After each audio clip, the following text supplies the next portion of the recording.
Hello my scholars, you're welcome to my school YouTube channel. My name is Emmanuel, and in this video we'll be looking at JAMB past questions for biology year 2000. Please don't go anywhere, stick around and we'll be right back.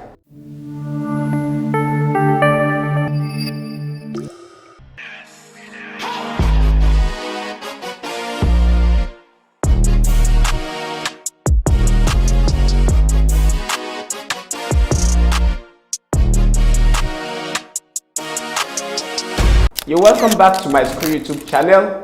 In this video, we'll be tackling question number 1 to 25. Now let's get down to question number 1. The part that will develop into an organ for feeling is labeled what? IV, II, and I. First of all, you need to identify what diagram this is, okay? Of course, this is the pupa stage of an insect. It could be for butterfly, it could be for moth, okay? So, the parts labeled 1, you have to look at it critically, because if you don't look at it very well, you might, interchange the parts for the other. This part high, you see, we have this part now. This is the antenna, okay, that is coiled at this point now. Okay, don't forget, it's not developed completely. This is the part, okay, that is the antenna, so it's not labeled. Then we have this part now. That is the wings. The part labeled I is the wings, actually, that is still developing. You can see that. Then we have the second part, II, that is the thread. Okay, we call it the silk thread. It looks like the thorax, but it's not the thorax. It looks like that. You can see there. That's the silk thread. Okay. Then we have the part III, Roman figure 3. That is the spiracle. You can have that there at that point. That's those O's there at that point. Spiracle. And then you have the last part here, that's the anchor. It attaches it, okay, to the tree, to the stem of a tree, to hook onto it. So now that we know the different parts, so which part develops into an organ for feeling? And of course, that is the wings. So that is Roman figure 1. That is the part that develops into the organ for feeling. It uses it to feel and also for balance. So if you look at option A, IV, that is the anchor, that is not the answer. III, that is the spiracle, that is not for feeling. We have the II, that is the silk thread, and then Roman figure 1, that is the wing. So Roman figure 1, option D is the correct answer. Now question number 2. The part labeled II is the what? The part labeled II, we already explained that in the figure 1. This, okay, is the wings. This is the silk thread. This is the spiracle, and then this part is the anchor. So I is the wings, okay. The II is the, like I said earlier on, that it looks like the thorax. You have to look at it critically, okay. It's actually the silk thread that extends from this part, okay. That's what we have here. So moving that way. So this is the silk thread. Option A is the silk thread. That is the correct answer, option A. Now to question number 3.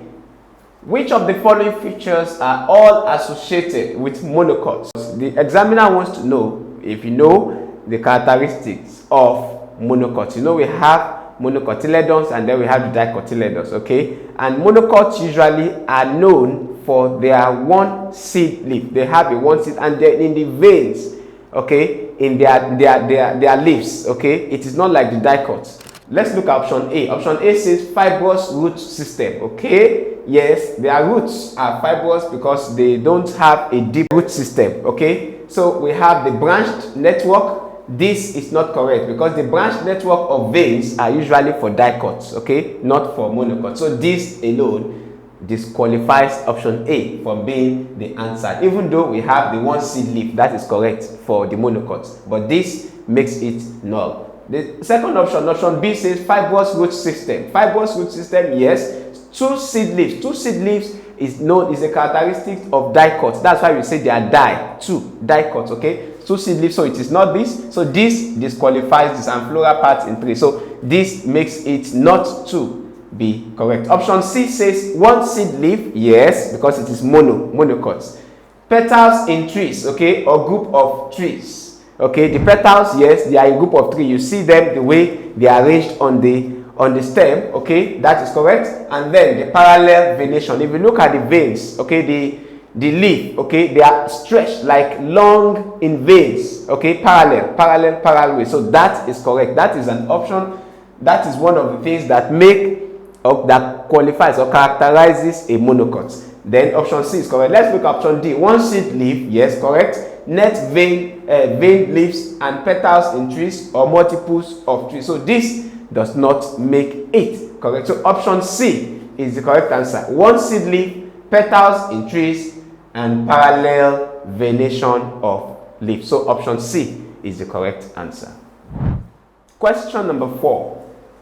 The set of things that control steering, balancing, and change of direction and pitch in fish is what? The set of things that control. There are different types of fins, okay, on the body of this. I think we need a diagram of the fish to actually explain this. What set of fins controls the steering? When you talk of steering, okay, trying to, of course, you know what it takes to steer, to move around, go in circles, and then to balance also, to maintain a balance while swimming, and then to change the direction at a particular point in time. Let's look at the diagram of a fish to explain this concept.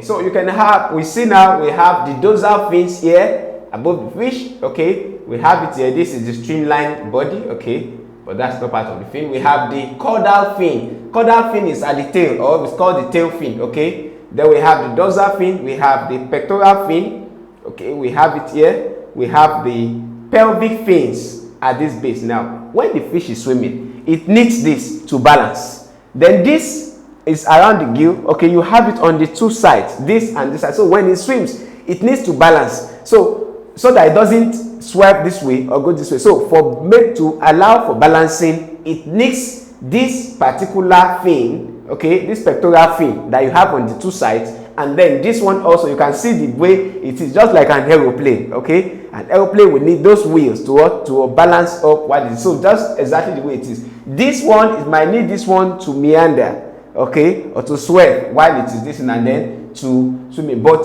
for dorsal, you also have these fins here, the dorsal fins here. At this point here, it uses this, but not for balancing, okay. Balancing has to be by the side, not on at the dorsal part, not at the top of it, okay, because it is, look at, you can see the dorsal diagram of this fish, the way it is. So it needs something like wings on the two sides, on the either sides, and then on the base to be able to maintain balancing on that point. So we say that not dorsal fin, not caudal fin, but it needs the pectoral fin and the pelvic fin. These ones that we have on the side, that's what it uses for balancing, and then on this side, that is what it is. So not even the anal fin. These two pairs, and then these two pairs, this on this side and the other side, it uses for balance. So let's go back to the options now to see the correct option. So you can see here now, we have option A, dorsal and anal. Though in some fishes, okay, some fishes will use the dorsal for balancing, okay, but because of this anal, so it will nullify that, okay. The anal, don't forget where we find that. It is found underneath of the fish, close to the caudal, that is the tail fin, okay. So this cannot be. So we have option B, pectoral and pelvis. This is a pair, okay, because we are talking about balancing and we are talking about steering, to control the steering, balancing, and change of direction, okay. Now we have this pectoral. Pectoral can be used, of course, dorsal can be used to also, change the direction because it is at the back, directly at the back of the fish. But because of this, that will not be. Pectoral, we have it on the two sides. Directly underneath the gill, you have the pectoral. So you have one on this side, the other one on that side. So it can help to balance up easily and then to steer, to control the steering of the water body. And then the pelvic. Pelvic is found, you can see it directly underneath. There are also two. You can see the fin at that point in time, just underneath that, the pelvic bone, okay. So we just saw the diagram. So this will help for balancing, okay. Like I said, just like an aeroplane, you see the wheels, okay, that helps to balance. And then we have the pectoral also, that is another side. It also helps to use that to do what? To change the direction of the pitch, as well as to control the steering. We have the caudal and the dorsal. Dorsal, yes, we saw where it is, at the back of the fish. And then we have the caudal. Caudal is the tail fin, Okay, that is not used. You can't use that to balance. Okay, you can't use that to balance. Though you can be able to use it to steer, but you can't use that to balance. And then the dorsal cannot do that. So we have the anal and the pelvic. Anal, you saw where that is formed. Okay, where we have it on the fish, and then where the pelvic is also found on the fish. Yes, pelvic, correct, but this anal nullifies option B. D from B the answer. This dorsal, okay, and chorda, the chorda especially, nullifies option C from being the answer, and then this also, the anal, nullifies this from being the answer. So the correct answer for this question is pectoral fin and the pelvic fin. Option B is the correct answer. Now question number 5. The most recently evolved structure in animals is the what? Take note of that. In animals, okay? In animals, we have option A is air, option B is cilium, option C is scale, option D is the feather. Okay, of course, these are all found in animals. Yes, but the most recently evolved, also take note of that, most recently evolved. The cilium, we can find the air, of course, in most mammals. Air has appeared as whiskers, okay, on the pteropsid many years ago, over 290 million years ago. That is how it has been. But we found out that gradually that began to what? To move away. That even now, it of course is air-like. Even now, that many mammals, in fact many animals now, the air are beginning to gone off such that they are now becoming almost naked. Okay, so many mammals have evolved, okay, from the air that they have on them. Of course, now that you can see some of them, in fact most of them, that they don't have. So that is the most. We have cilium. Cilium, you can see it present in Spirogyra, in Paramecium. You can find them in some of those aquatic, okay, those unicellular organisms. You can find them there, but it is not a recent evolving structure that you can have, because you still have many of them still having their cilia. Cilia is the plural, cilium, okay, is the singular, found in them. So this is not the answer. Option C, we talk of scales. Of course, scales, you have them on, we are talking about mammals actually, okay? We have them on humans, still have monkeys, the gorillas, most of them, they still have that scales on them. So we cannot say that it has evolved over the years. So we still have them on them. So we have mammals, most mammals still have scales on their body, okay, as much as it is. So we have not really evolved from it, and we are talking about what? A modern thing, not a more recent, okay, not a modern or an old. Then we talk about feather. Of course, humans don't have feathers, okay. We talk about most animals that have feathers. We talk about oviparous, okay, and those ones that lay eggs, okay. The birds, for instance, they have feathers. Okay, so when we talk about evolution now, they were actually having it before, but eventually with time, over the years, began to deplete and go down, and then changed into something. So the correct answer here is option A. Air is the most recent evolved structure in animal. Like I said, many mammals that used to have it many years now are lost it over the years, and then now you can have many animals, even mammals especially, because we are talking about structure in animals. So the animals, most of them now are almost having little or no air on them, that they are almost looking like naked. So option A is the correct answer. A is the most recently evolved structure in animals. Now question number 6.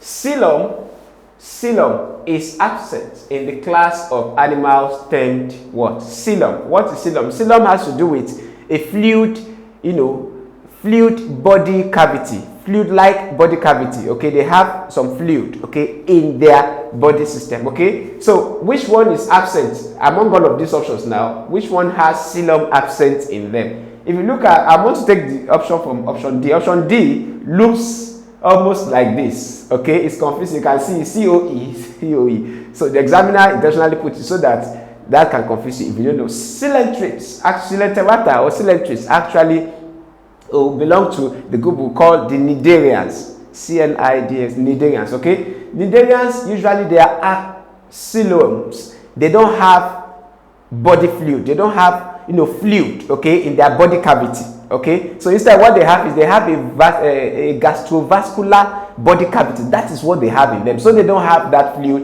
in them. Even though the spelling is looking almost like this, they do not have xylem present in them. Every other one, in mollusca, you talk about the snails, of course, you can tell. You talk about the reptilia, the reptiles, those that live on land, okay, reptiles, like the lizards, some snakes, they have the xylem present in them, in their body cavity, in their part of the body. You can see there. The arthropoda, the arthropods, okay, you have them also having that body cavity. They have the xylem present on those body cavity. But coelenterata or coelenterates actually lack that fluid-like structure in their body cavity. So, but it is only mollusca, reptilia, arthropods that belong to the arthropoda class that actually has the xylem. So option D is the correct answer for this.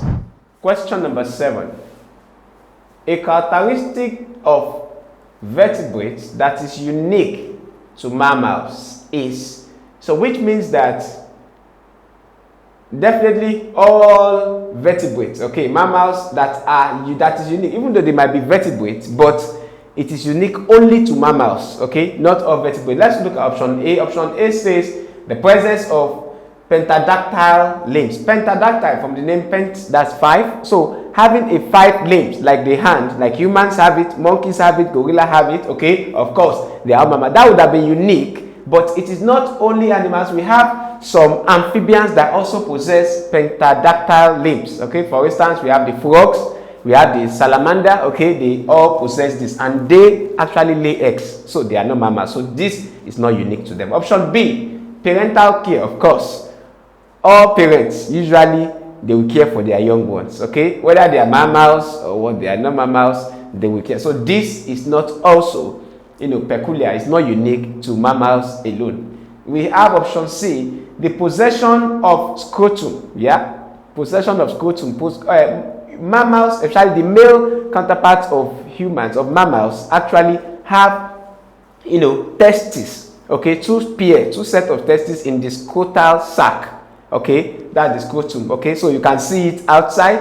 Okay, you see what's it called, a cat, you can see it. The male one, the male folks, you see it. For cow, you see it. Those ones that lay egg, that are mammals, that is actually unique. But let's look at option D. Option D is pulmonary circulation. How blood is being pumped from the heart to the lungs.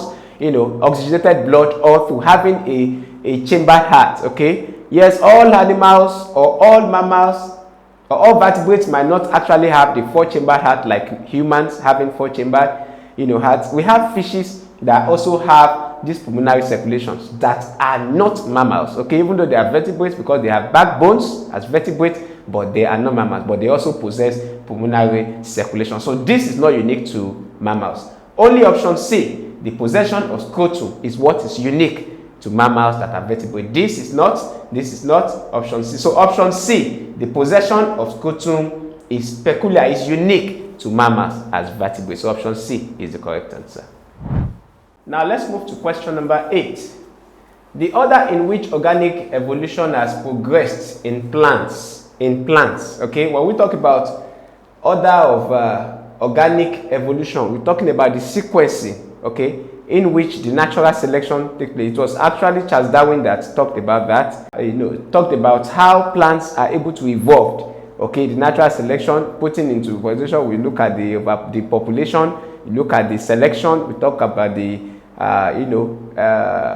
variability and other factors used in selecting them. So from plants, so we look at how primitive usually the plant is, in level of, from primitive to the level of complex. Okay, from primitive, how simple it could be, and usually how it's evolved over the time in plants. Now we talk about the sequence. Actually, it starts from prokaryotes. Okay, we say prokaryotic, that have just one single cell, that have no definite nucleus. Okay, that is where life starts from. Okay, though they carry out photosynthesis. Okay, and those group of plants that have that are the schizophytes. Schizophytes are unicellular, okay, organism. They are prokaryotes, okay. They have cells that are not having what?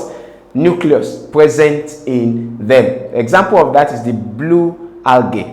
Blue algae actually are chisophytes. Okay, so generally it should start with chisophytes. Like I said, in the previous video lesson, we said that there's elimination method. You don't need to waste your time going through. So all you need to do is look at the one that cannot be. It will start from the chisophytes, because chisophytes are prokaryotes. Okay, they carry out photosynthesis using a kind of pigment, not the chlorophyll, so to say. Okay, but they have the tachyloid. Tachyloids are some pigments they have in them that help them to carry out photosynthesis. So the chisophyta, that's the blue green, the blue green algae, actually are the chisophyte. That is where they are primitive, okay, compared to any other one. So from that we move over to the thallophytes, usually, because thallophytes are a higher level of the chisophytes. The thallophytes are the green algae. Okay, we talk about the fungi, for instance. Fungi is one of them, an example of the thallophyte, and you know that the fungi are microorganisms. Okay, so they are eukaryotics, not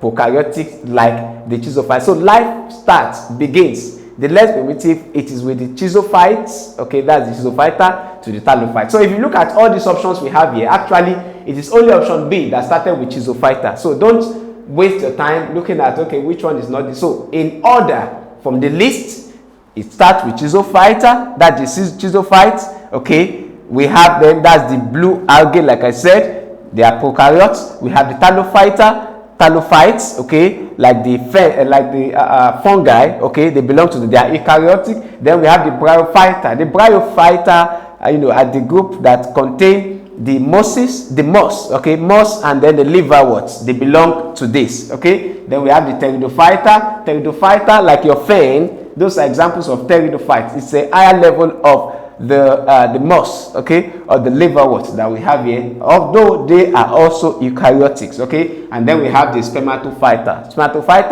Those are the spermatophytes, okay. They are seed producing plants, like your corn, your maize, okay. That is a complex a level, okay, of the thyla. So we say it starts from chisophyta to thallophyta to bryophyta, because this is a higher level evolution from the thallophyte to the bryophyta, and then to the pteridophyte, and then to the spermatophyte. So option B is the correct answer. Question 9. In which part of the human body does the secretion of the growth hormone occur? Growth hormone is also known as the somatotropin, okay. It's a peptide hormone, okay, that is always situated in the pituitary gland, and the pituitary gland is at the anterior part of the brain, okay. And of course, you know where the brain is. The brain is not in the waist. The brain is not in the neck. The brain is not in the gonads. It is present in the head region. So the correct answer is option A, head region, because that's where the pituitary gland is produced. That's where the growth hormone is, and it's secreted there, and it is in the brain, and the brain is in the head region. So the correct answer is option A, head region. Do you know you can take practice questions on our simulated JAMB CBT past questions? All you need to do is to click on the link in the description below that takes you to the Myschool website, where you'll be able to download the Myschool app for your Androids and the Myschool software for your laptops and computers. Please go ahead and start practicing. Now let's move on to question number 10. We have a diagram here that says the parts labeled I and II make up the what? First, you need to identify what diagram is this. This is the nephron, okay, of the kidney. These are parts of the kidney, okay. And then we have the part labeled I, okay. That's the cluster of tubules, okay, of capillaries. We can have it. That is the glomerulus usually. And then we have the cup-like, structure, cup-like, like a cup. You can see that houses the glomerulus in it. Okay, that's the Bowman's, capsule. That's this as option D. Okay, and then the glomerulus is option. That's the what's it called? That's the part labeled I, and then the Bowman's capsule is the II. Then we have the tubules there. We have the convoluted, tubules there. Now the question says that the parts labeled I and II make up the what?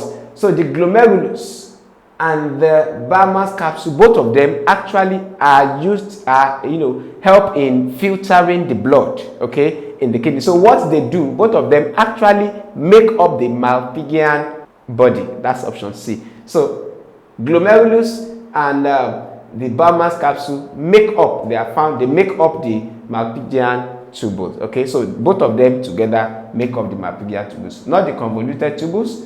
That's there, not the Bowman's capsule. We showed you where it is, and then where the glomerulus is. So the both of them, this and this, make up the Malpighian body. So option C is the correct answer. I hope you're enjoying this content. If yes, please don't forget to click the like button, hit the subscribe button, and finally tap the notification bell to keep you informed once we upload our next video. Question number 11.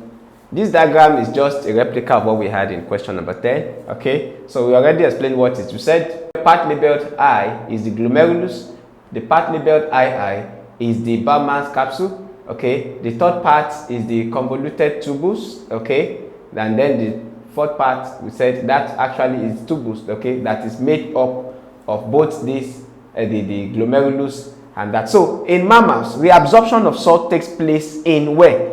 In mammals, reabsorption of salt takes place in where? We already said both the glomerulus and the Bowman capsule actually make up the Malpighian body. Okay, and both of them, what they do is to help in filtering the blood in the kidney. That's what they do. So which means they don't help in the reabsorption of salt. Okay, so the reabsorption of salt actually takes place in the convoluted part. That's the convoluted tubules, okay, in the kidney. And the part that is labeled for convoluted kidney is part that is III, convoluted. This is the convoluted tubule here. So we can check the option A, option B is III. So option B is the correct answer because that's the convoluted tubules. Okay, so where the absorption of salts such as sodium chloride, potassium chloride, they are all absorbed in that particular part of the kidney. So the correct answer is option B.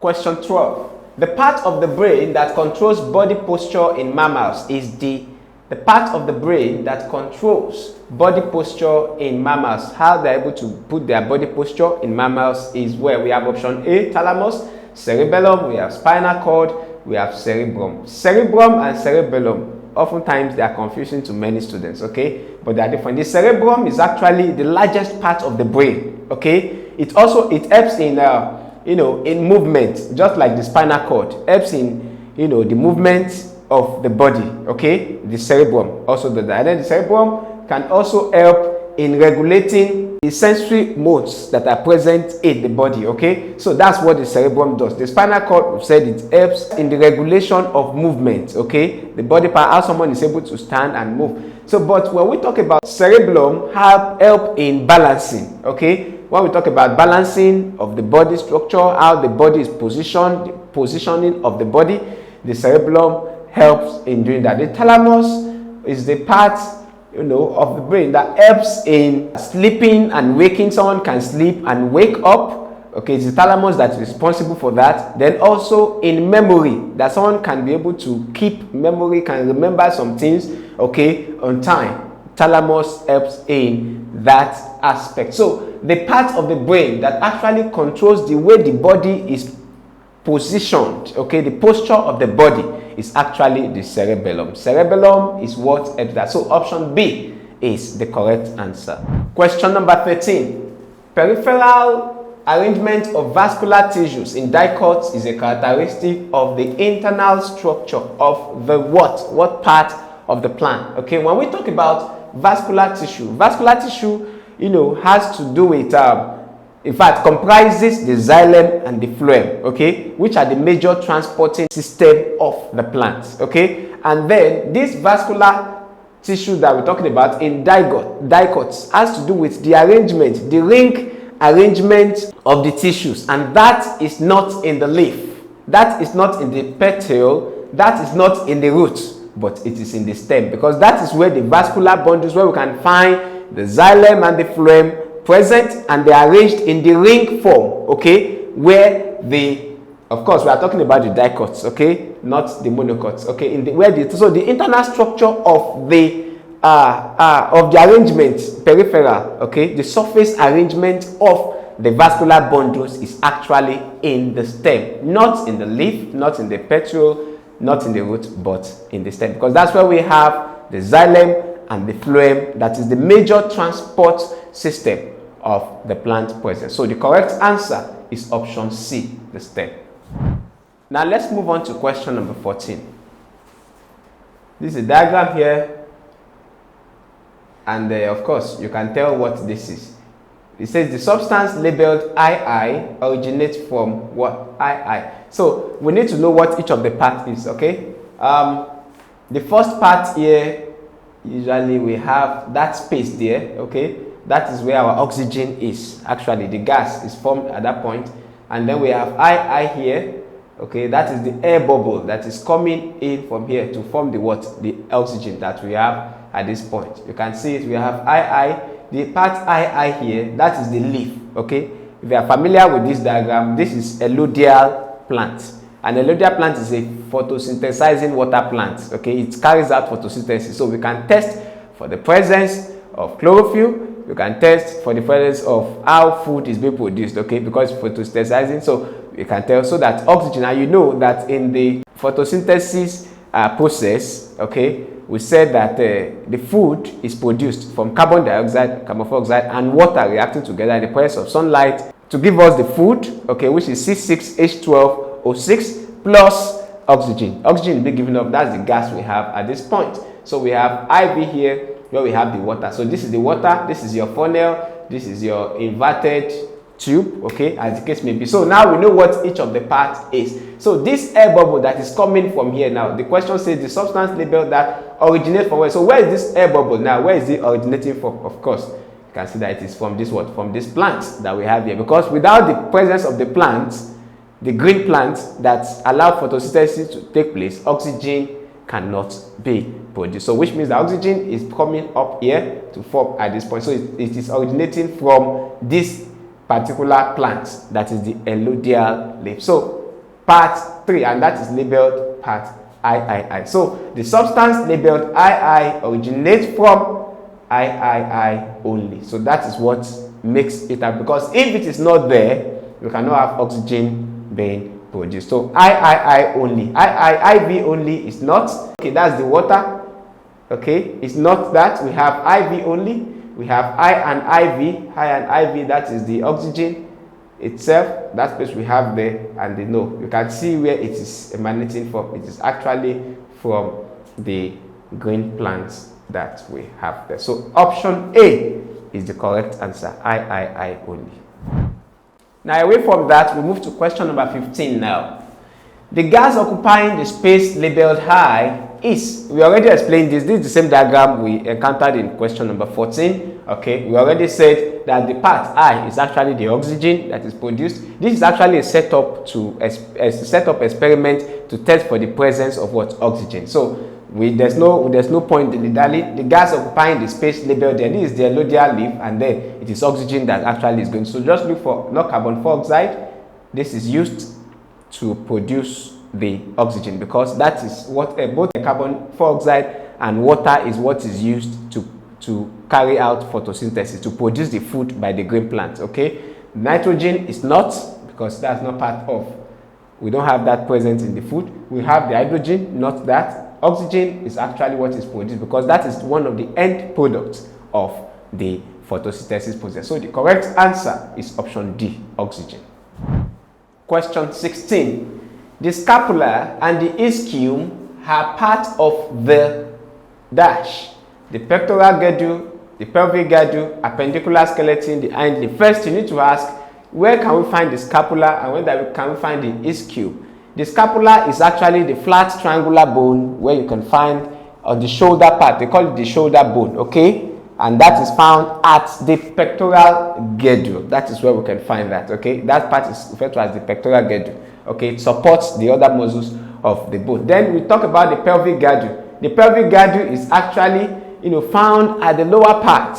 That's where we have the ischium. Ischium is found, is also called the seat bone, okay? It is the bone that carries the weight of the body from the hip region, okay? Where we have the femur, connecting the femur and the pelvic together. So we have the pelvic girdle at that point. That's where the ischium is. But at this point now, we are saying that both the scapula and the ischium, what parts of the skeleton are they? So both the scapula found at the pectoral girdle and the ischium that is found at the pelvic girdle, both of them actually make up the appendicular skeleton. That's the hand and the feet, okay, bone, part of the bone actually make up the appendicular skeleton, not the hind limb. The hind limb is the back of the what? Of the leg, where we have this. That's the bone we have there. So the correct answer here, of course, like we said, scapula is found in the pectoral. That's the one at the shoulder bone. The pelvic girdle, the ischium, is found at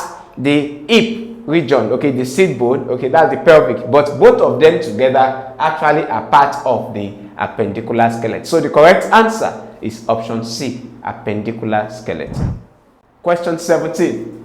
Bacteria in the large intestine of man are important in the what?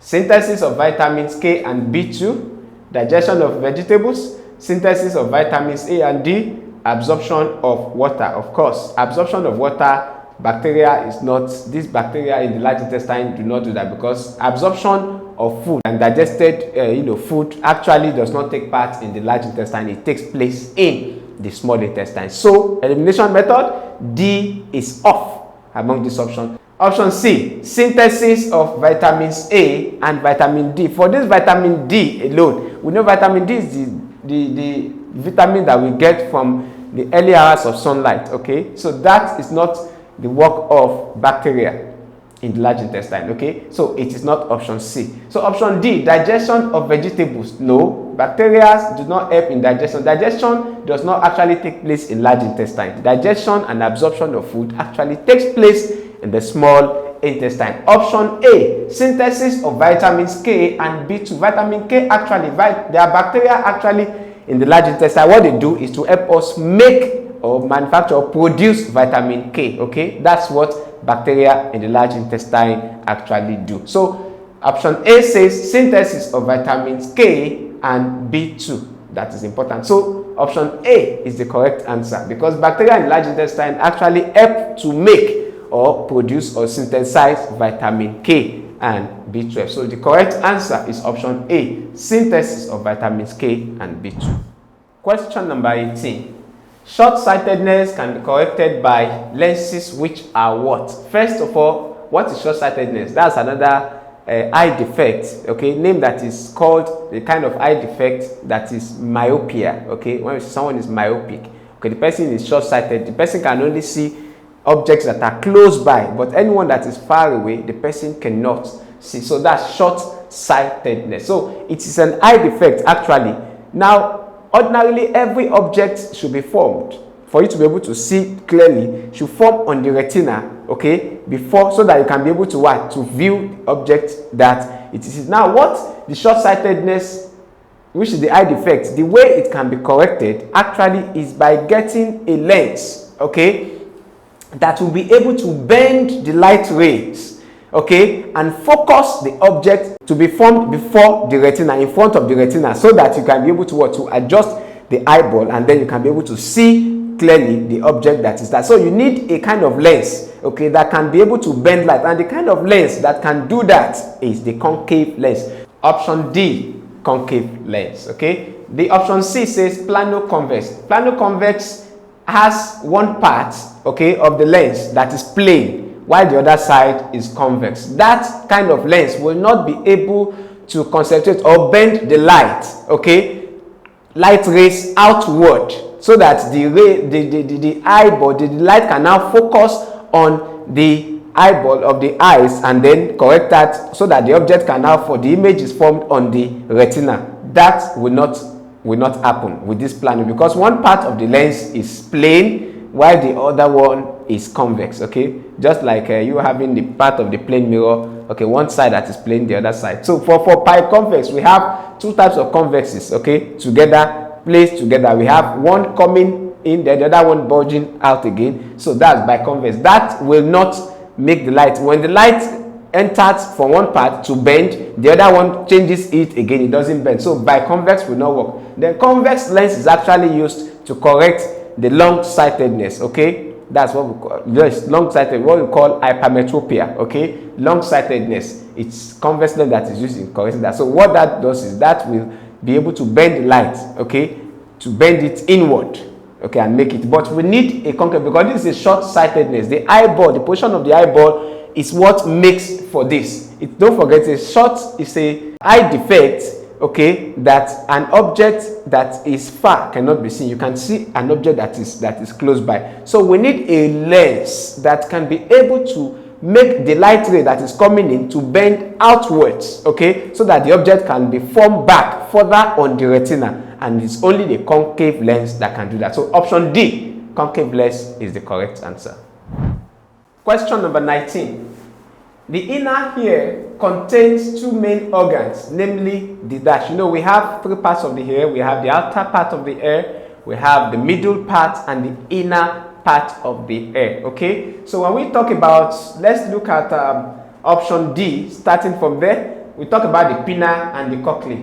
Cochlea, yes, actually is the part of the inner ear, okay, but the cochlea is the part that looks like the snail kind of loops, okay, that are made up of that. You can see that like the snail kind of shape. That's the cochlea. That is found in the inner part of the ear, okay, but this pinna disqualifies option D because pinna is found in the outermost part of the ear. You can see the one we have outside here. This is the pinna, okay, that's the pinna, the part of the ear. It is outermost, so this is not correct. The oval window and the ossicles, yes, the oval window, the ossicles are found at the middle part of the ear. The ossicles are actually three. We have the ama, the stirrup, okay, and the malleus. So we have three of them that make up the ear ossicle. That is found in the middle part, but we are talking about the inner ear. Okay, and then the oval window is actually between the ossicles, okay?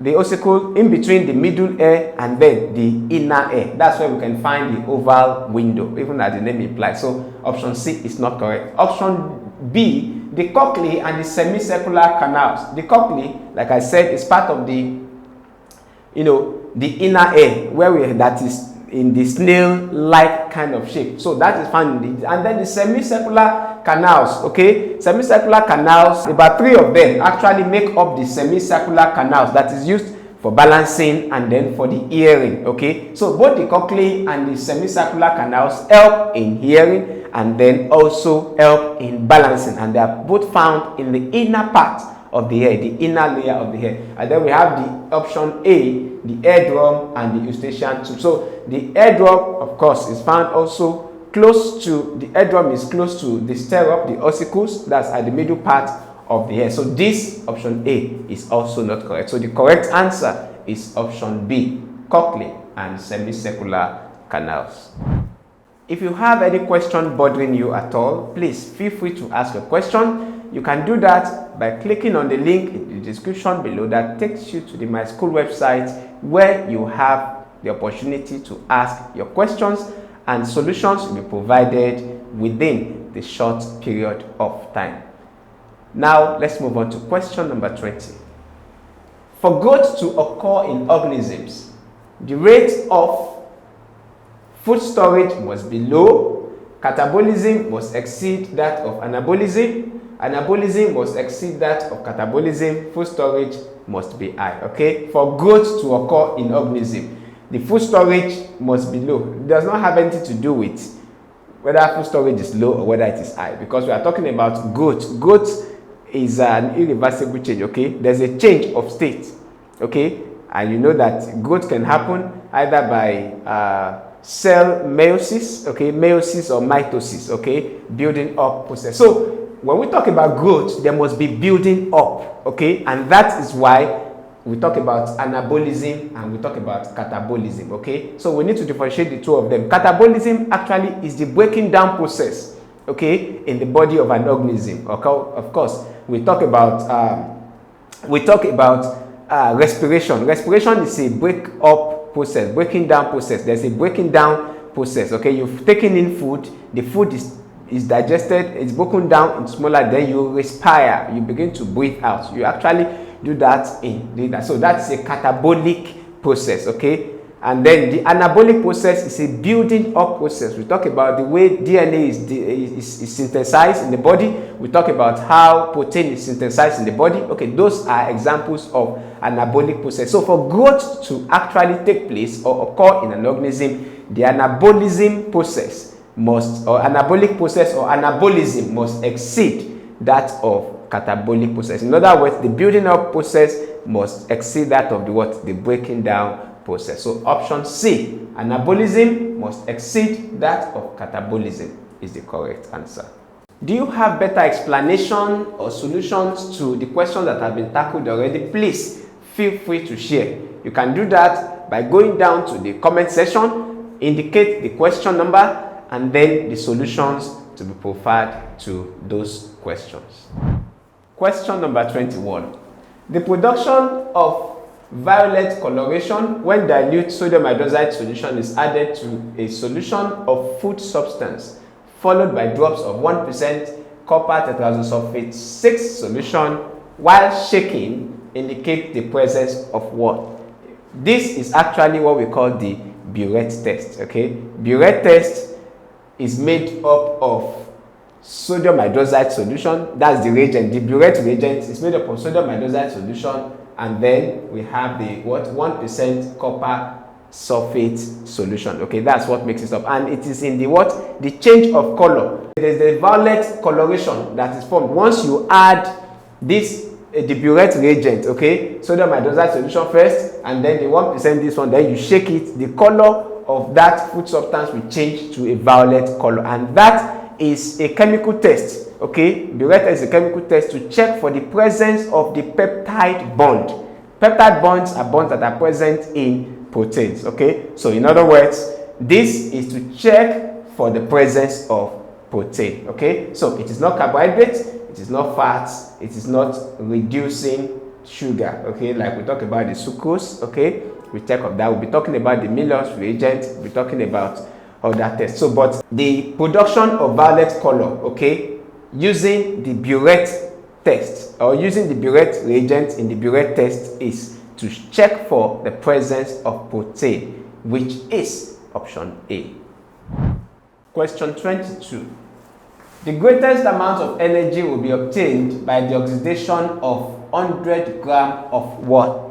We have option A, meat, we have butter, we have sugar, we have biscuits. Let's eliminate the options that cannot be. Usually when we talk about energy, we talk about carbohydrates, I'm sure. Carbohydrates and fats. Carbohydrate and fat, okay? We have option A is meat. Of course, that's a protein, so it cannot be option A. They have their little amount of energy they also provide, but it is minimal compared to fats, that of lipids, that fats, and then carbohydrates. So this is protein, so it cannot be option A. The option B, of course, is our lipid, that's our fats. Okay, so it could be between B, we have sugar is carbohydrate, that can be, and then biscuit is not. So it's between option B and option C actually. But do you know that the amount of 1 gram of carbohydrates actually produces about 16 kilojoules, okay, of energy? 1 gram of carbohydrates will produce 16 kilojoules of energy, while about 1 gram of fats, okay, or lipids actually produces about 37 kilojoules of energy at a time. So which means lipids actually produce more than about 2 times what carbohydrates will produce when it comes to energy. So it means that lipids, which is butter, which is fats and oil, fats, okay, because butter is made from fat. So fats actually produces more energy, okay, when compared to that is produced by carbohydrates. So the question said the greatest amount of energy will be obtained by the oxidation of 100 grams of butter, because that is where we have our fats. Not option A, not C, not D. Option B, butter, is the correct answer. Question 23. The chamber of the mammalian heart with the thickest wall is the dash. Actually, the chamber of the mammalian heart is divided into 4. We say we have 4 chambers. We have the right ventricle, we have left ventricle, we have right auricle and left auricle. The ear part, okay, that looks like the ear part of the heart, okay, at the upper part section of the heart, that's where we have the auricle. Okay, now that do not actually need the wall to be thickened. Okay, the auricles don't actually need, because of what they are. Like I said, it looks like the air part. You can see they're attached to the heart. Okay, if you look at the structure of the heart, okay, that's where we find the auricle. We have the left auricle and the right auricle. Okay, but the ventricle actually are what are are responsible, okay, for the pumping, transportation of the blood, okay. The right ventricle, what the right ventricle will do usually is to carry the poor blood, that's the deoxygenated blood without oxygen, takes it and transports it to the part of the body, while the left ventricle, okay, which function is to transport the oxygenated blood, that's the rich blood, okay, that is rich in oxygen, to the part of the body. So this one does more work because it's going to be distributing the part of the the rich blood to the part of the body that is filled with oxygen, oxygenated blood. That's the left ventricle does that. So because of that, it is the strongest, okay, and the thickest part of the chamber of the mammalian body. That's the left ventricle, is the because it's the one that actually transports or moves the blood that has been oxygenated to the part of the body. So the option here says that right ventricle, I've explained what that is. No, that will carry the the deoxygenated blood. Do we have the left auricle? Do you have the right auricle? Not that. Then option D, the left ventricle is the toughest, and then the thickest part is the strongest and the thickest part wall of the mammalian the mammalian heart. So the correct answer here is option D, left ventricle. Question number 24. Serum, or serum as some people will call it, serum differs from blood plasma because of what? So what we need to understand first, what's serum and then what is the blood plasma, okay? Both of them are a type of blood, but the thing is that the serum has been clotted, okay? There's clots, it has clots. When something clots, it has covered. There is, when someone has an injury, okay, and then, blood is coming out from there. When the blood clots, it covers that point, so that position whereby the blood, there will not be bleeding again, okay? So that is blood clotting. So serum is the type of blood that has clotted already, okay? While blood plasma has not been clotted, it could be that maybe an anticoagulant has been added to it to prevent, like EDTA, to prevent blood clotting, okay, actually for that. So that's the difference between them. But both of them actually have antibodies present in them. Both the serum and the blood plasma also have hormones present in them, okay, but the difference between them is the way they are obtained, the way you get them, okay. There is fibrinogen. Fibrinogen is a clotting factor, okay, that is not present in this because this has clotted, but this one still has that fibrinogen present in it. So option A says contains blood cells and fibrinogen. Of course,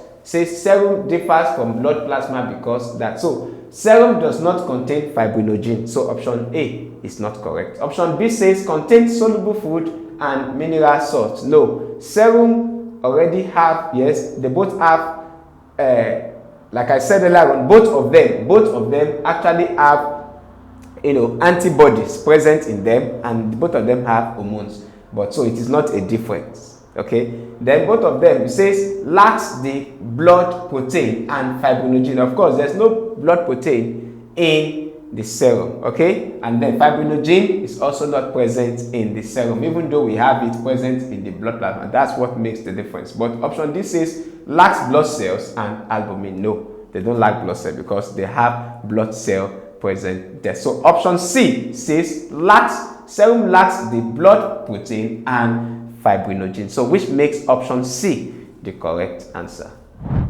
And question number 25. The part labeled 2 is the what? What diagram? You have to identify this diagram first, okay? And this is the cross section of coconut fruit, okay? Together with the fiber. That's how we have it. So we have the fiber here and that. So the part labeled II, here is it, II here. So I is actually the fruit itself. You can see it inside of that. That is the endocarp, okay? Is there? Then the II, that is the mesocarp. Mesocarp is in between the epicarp. The epicarp is the outer part here, and then the inside is the endocarp. Then we have the mesocarp at the middle of this particular point here. So the question says the part labeled II, that's this Roman figure 2, II is the mesocarp because that is the middle. It is found in between the endocarp, that's I, and then the epicarp, that is I. Okay, and then we have the IV. IV is the fruit itself that we have present there. at this point. So the correct answer is option A, mesocarp.